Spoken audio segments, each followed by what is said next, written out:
South ఇండియాలోని అతి తక్కువ ధరలకి రత్నాలనందించే ఏకైక సంస్థ 6JVR. ఆకలికి పేదరికం తెలుసు, కానీ కాలానికి కరుణ ఉండదు. ఉండటానికి సొంత ఇల్లు లేదు, తలదాచుకుందామంటే నీడ లేదు. చివరికి కడుపు నింపుకోవడానికి 4 మెతుకులు వండుకోవడానికి ఆ తల్లికి దొరికిన ఏకైక ఆసరా ఒక చిన్న బాత్రూమ్. ఇది ఏదో సినిమాలో తీసిన దయనీయమైన సన్నివేశం అనుకుంటే పొరపాటే. రేపు పుట్టబోయే బిడ్డకు స్వాగతం పలకాల్సిన ఒక నిండు గర్భిణి కడుపు పట్టుకుని చీకట్లో భయంతో వణుకుతున్న కన్నీటి నిజ జీవిత గాథ. వరంగల్ జిల్లా మన్బోతుల గడ్డ గ్రామంలో వెలుగు చూసిన ఈ హృదయ విదారక ఘటన అసలు ఈ సమాజంలో మానవత్వం ఉందా అని నిలదీస్తోంది. ఆ తల్లి బిడ్డల కన్నీటి ఆవేదన ఏంటో ఇప్పుడు చూద్దాం. ఇట్లా మేము ఇల్లు లేకుంటే వర్షం వచ్చినా ఏమొచ్చినా ఇల్లు ఉంటానా మేము.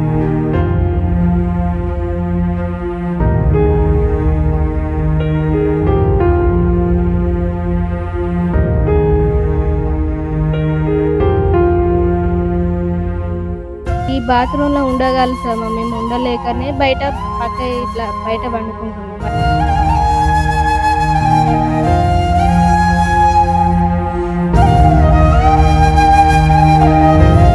ఎవరు చూసుకోరు, కొడుకులు బిడ్డలు ఎవరు లేరు, నేను ఒక్కదాన్ని మా అమ్మకి.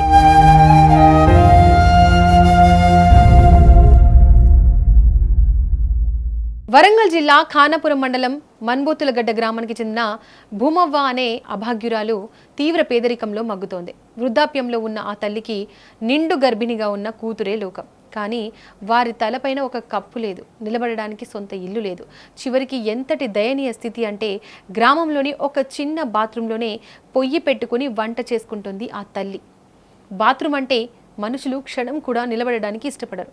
కానీ ఆ పేదరికంలో అలమటిస్తున్న తల్లికి వంట చేసుకోవడానికి దొరికిన ఏకైక నీడ అదే అయ్యింది. తిండి వండుకోవడానికే దిక్కులేని ఆ ఇంట్లో నిండు గర్భిణిగా ఉన్న కూతురి పరిస్థితి వర్ణనాతీతం. అర్ధరాత్రి వేసినా కూడా పట్టించుకుంటలేరు.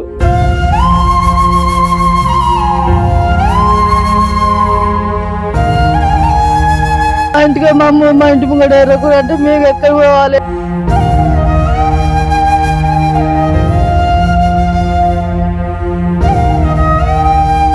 నాకు దయచేసి చెప్తారు. ఇక పగటిపూట బాత్రూంలో వంట పూర్తి చేసుకున్న రాత్రి అయితే ఆ తల్లి బిడ్డలకు నరకం కనిపిస్తోంది. రాత్రి అయితే చాలు, ఆరుబయట ఉన్న ఒక చెట్టు కిందే తలవాల్చుతున్నారు. విద్యుత్ సౌకర్యం కూడా లేకపోవడంతో ఆ ప్రాంతమంతా చిమ్మ చీకటి అలుముకుంటుంది. రాత్రి వేళల్లో పాములు, తేళ్లు సంచరించే ఆ ఆరుబయట ఏ క్షణంలో ఏ విషపురుగు వచ్చి కరుస్తుందోనని ఆ తల్లి కంటి మీద కునుకు లేకుండా కాపలా కాస్తోంది. ఏ క్షణంలోనైనా ప్రసవ వేదన మొదలయ్యే పరిస్థితిలో ఉన్న ఆ గర్భిణి కూతురు చలికి భయానికి గజగజ వణుకుతూ ఆ చీకటి రాత్రులను వెళ్లదీస్తోంది. ప్రభుత్వాలు మారుతున్నాయి, ఎన్నో సంక్షేమ పథకాలు వస్తున్నాయని పాలకులు మైకులు పట్టి చెబుతున్నారు. కానీ ఈ అనాథ తల్లి బిడ్డల ఆకలి కేకలు మాత్రం ఏ పాలకుడి చెవులకు చేరడం లేదు. చివరికి కడుపు నింపుకోవడానికి కనీసం కంట్రోల్ రేషన్ బియ్యం కూడా ఆ కుటుంబానికి అందడం లేదంటే పరిస్థితి ఎంత ఘోరంగా ఉందో అర్థం చేసుకోవచ్చు. మాకు ఆడంబరాలు వద్దు స్వామి, కడుపు నిండా 4 మెతుకులు, నా కూతురు క్షేమంగా ప్రసవించడానికి తలదాచుకోవడానికి ఒక చిన్న ఇల్లు ఇస్తే చాలు అని భూమవ్వ కన్నీరు మునిరవుతూ వేడుకుంటోంది. ఊరిలో అందరూ చూస్తూ ఉన్న అధికారులు కానీ నాయకులు కానీ ఆ అభాగ్యులను పట్టించుకోవడం లేదని సర్వత్రా విమర్శలకు దారితీస్తోంది. గర్భంలో ఉన్న ఆ చిన్నారి ఇంకా ఈ లోకాన్ని చూడనే లేదు. కానీ పుట్టక ముందే పేదరికం అనే పెద్ద శిక్షను అనుభవిస్తోంది. పచ్చటి వెలుగులు చూడాల్సిన ఆ పసి ప్రాణం తల్లి గర్భంలోనే భయంతో ముడుచుకుపోతోంది. కంటికి నదిలా కన్నీరు కారుస్తున్న ఈ భూమవ్వ ఆవేదన ఏ అధికారి మనసునైనా కరిగిస్తుందా? ఈ దృశ్యాలు చూసిన గ్రామస్తులు, స్వచ్ఛంద సంస్థలు తీవ్ర ఆగ్రహం వ్యక్తం చేస్తున్నాయి. తక్షణమే అధికారులు స్పందించి ఆ కుటుంబానికి పక్కా ఇల్లు కేటాయించాలని, రేషన్ కార్డు మంజూరు చేసి అత్యవసర వైద్య సాయం అందించాలని డిమాండ్ చేస్తున్నారు. మానవత్వం ఇంకా బతికే ఉంటే ఈ అనాథ తల్లి బిడ్డలకు తక్షణమే నీడ, సాయం అందాలని మనస్ఫూర్తిగా ఆశిద్దాం. పుట్టబోయే బిడ్డ సురక్షితంగా ఈ లోకంలోకి అడుగు పెట్టాలని, ఆ ఇంట్లోకి ప్రభుత్వం వెలుగులు నింపాలని కోరుకుందాం. ఈ హృదయ విదారక ఘటనపై మీ స్పందనను కామెంట్స్ రూపంలో తెలియజేయండి. ఆ కుటుంబానికి సాయం అందేలా ఈ వీడియోను గరిష్టంగా షేర్ చేయండి. ఇట్లా మేము ఇల్లు లేకుంటే వర్షం వచ్చినా ఏమొచ్చినా ఇల్లు ఉంటానా మేము, బాత్రూంలో ఉంటాను. ఈ ఈ ఇంట్లో ఈ ఇల్లు తప్ప ఏ ఇల్లు ఇయ్యనంటారు. ఈ బాత్రూంలో ఉండగలుగుతామా మేము, ఉండలేకనే బయట పక్క ఇట్లా బయట వండుకుంటున్నాం. వర్షం వచ్చినా కూడా వండుకుంటున్నాం, ఇక్కడ వేసుకొని వండుకుంటున్నాం. అన్నం కూర వండుకొని ఇళ్ళనే పెట్టుకుంటున్నాం. మాకైతే ఒక్క ఇల్లు అయితే కావాలి. ఇల్లు కావాలి, కారడు కావాలి, రేషన్ కార్డు కావాలి, రేషన్ కార్డు కావాలి, పనిది పనిది రైతు బంధుది. గది 3 కావాలి సార్. దండం పెట్టి. ప్రెగ్నెన్సీ తో ఉన్నా. మా డాడీకి లేడు, మా అమ్మకి చూసుకుంటానికి నేనే చూసుకోవాలి. ఏదైనా ఆపద వచ్చినా ఏదైనా జ్వరం వచ్చినా మా అమ్మని నేనే చూసుకోవాలి. రోగం గిట్లా అన్ని వచ్చినా నేనే చూసుకోవాలి సార్.